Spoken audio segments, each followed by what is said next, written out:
Good afternoon mga kabuks, mga sir. Ayan, magpapalit po kami ng hub bearing Mitsubishi Mirage.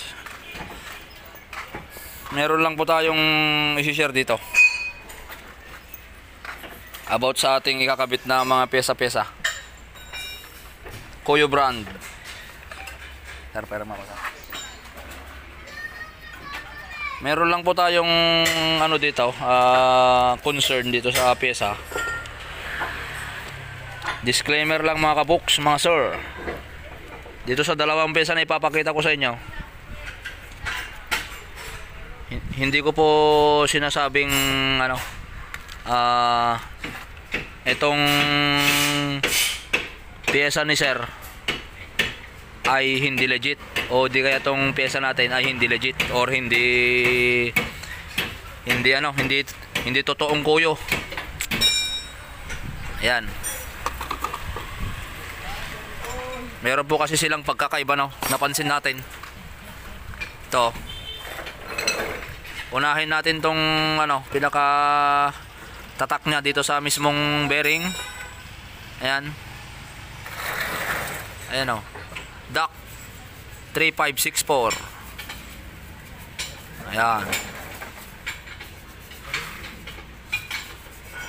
Dito sa isa, mas maliliit pero nakaukit.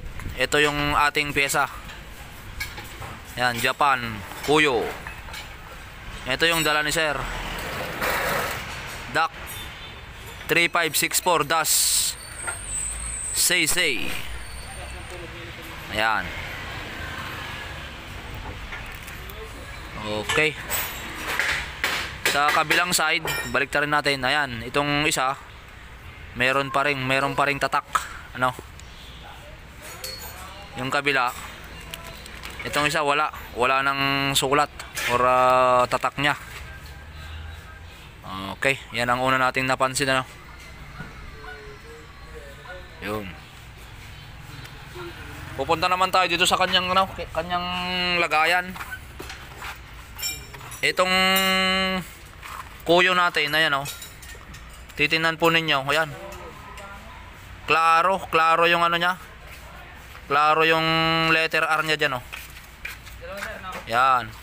Itong isa, ayan, oh. Yun. Medyo malabo yung ano, pinaka tatak niya dan na ano, na letter R, oh, na may bilog. Ito.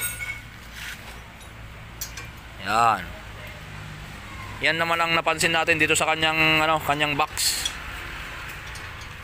Okay. Ano pa ba yung mga makikita natin dito?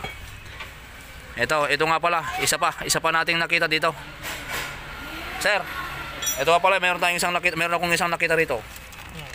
'Di ba sa karton na nakalagay, ano?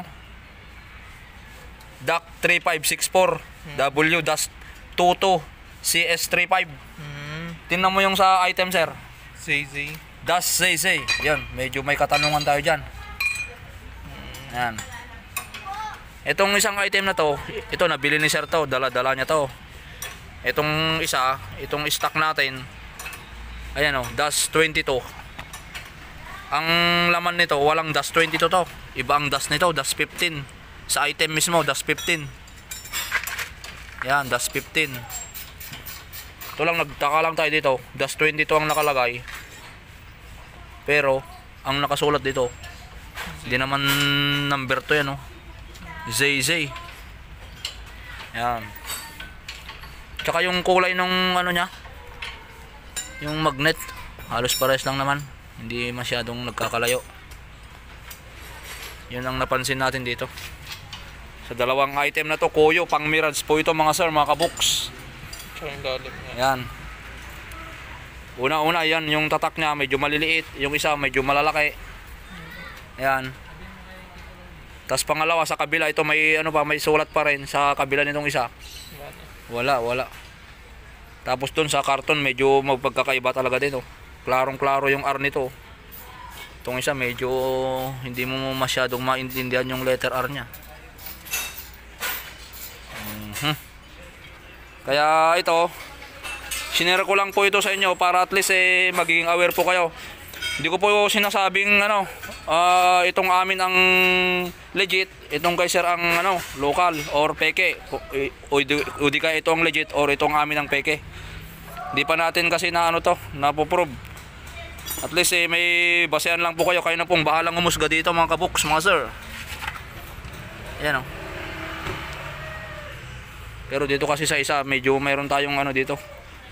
Nakitang mga pagkakaiba. Kaya tingnan nyo na lang po yung mga binibilhan ninyo. Tatanong po sa kanila kung talagang legit. Tapos kayo nang mismong makapaghatol kung talagang totoong yan, totoong kuyo talaga yan. Okay. DAC 3564 pang Mirage mga kabuks, mga sir. Sinare lang po natin. Thank you.